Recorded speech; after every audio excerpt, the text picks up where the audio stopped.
महत्वपूर्ण सवाल बिहार सरकार के मुखिया नीतीश कुमार पर गंडक बराज। आपको आश्चर्य होगा,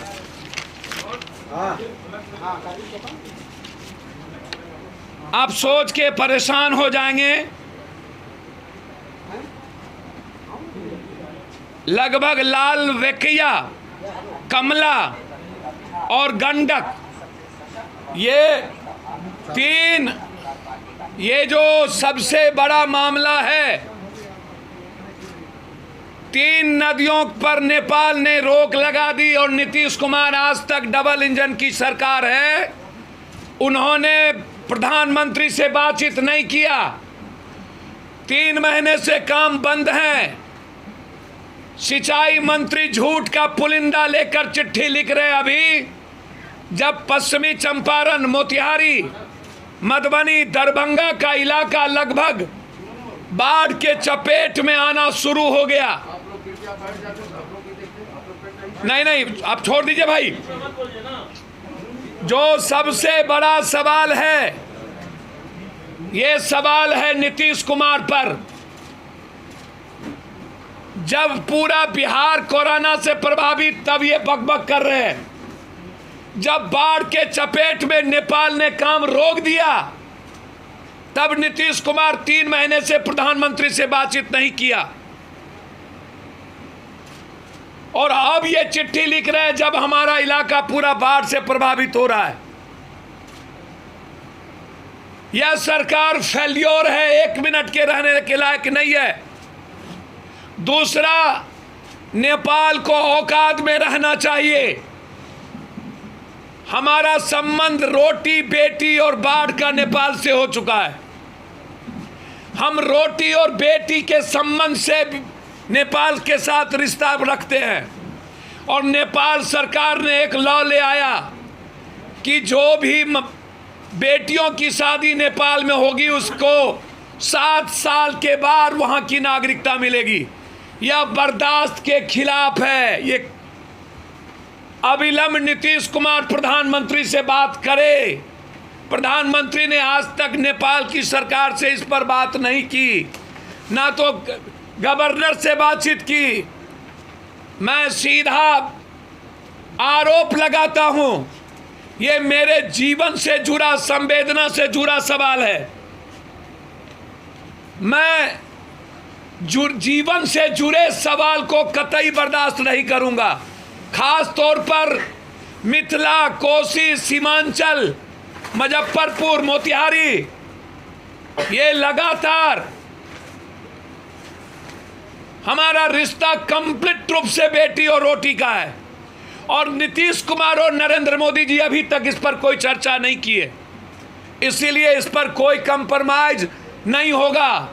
और बाढ़ में सिंचाई विभाग और वहाँ के मंत्री लगातार बाढ़ के सवाल पर लूट में लगे हुए हैं। पूरा का पूरा बांध का पैसा लूट कर रख लिया गया। कोई काम लगभग, मैं आपको बता दूं, गंडक बराज को लेकर उठे 18 भूभाग हैं लगभग गंडक बैराज का। आपको आश्चर्य होगा, 18 भूभाग नेपाल के अंदर है। 36 गेटों में, 36 में गेटों में है, 18 नेपाल में है। और 18 भूभाग को रोक लगा दिया गया और सरकार मौन है। स्थिति भयावह है।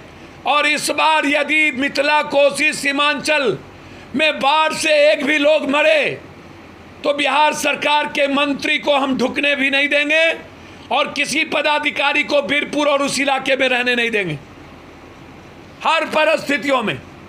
दूसरा, अंतिम सवाल, जिस तरीके से विषम स्कॉट स्कूल और लगातार स्कूल जब 3 महीना जब हम काम नहीं किए, हमारा बस बच्चों को नहीं ढोया, तो फिर ट्रांसपोर्ट का आप किसी भी कीमत पर फीस नहीं ले सकते।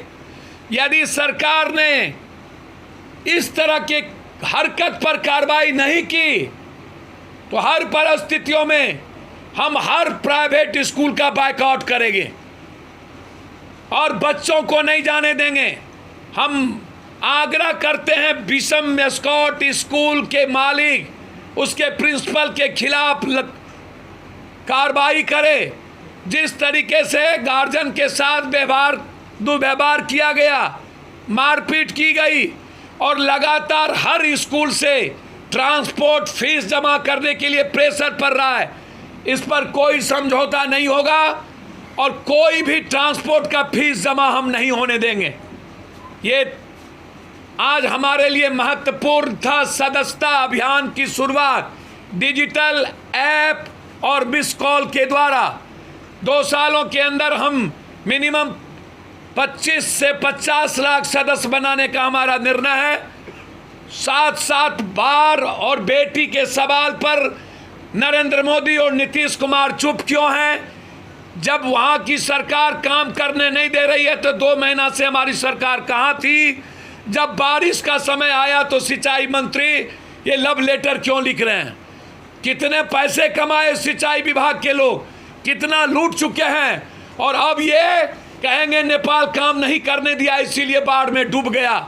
जैसे पटना में ये शर्मा मंत्री कहता है कोरोना के चलते डूब रहा है, अब होगा नेपाल के चलते बिहार डूब रहा है, जबकि सब पैसा इन लोगों ने लूट लिया। मेरा आरोप है कि 6 महीने के अंदर जितना काम हुआ इस पर इंक्वायरी 3 महीने से कहाँ थे?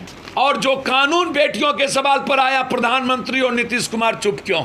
और कुछ पूछना हो तो आप पूछ सकते हैं। राजद में इतनी बड़ी फूट पड़ी है।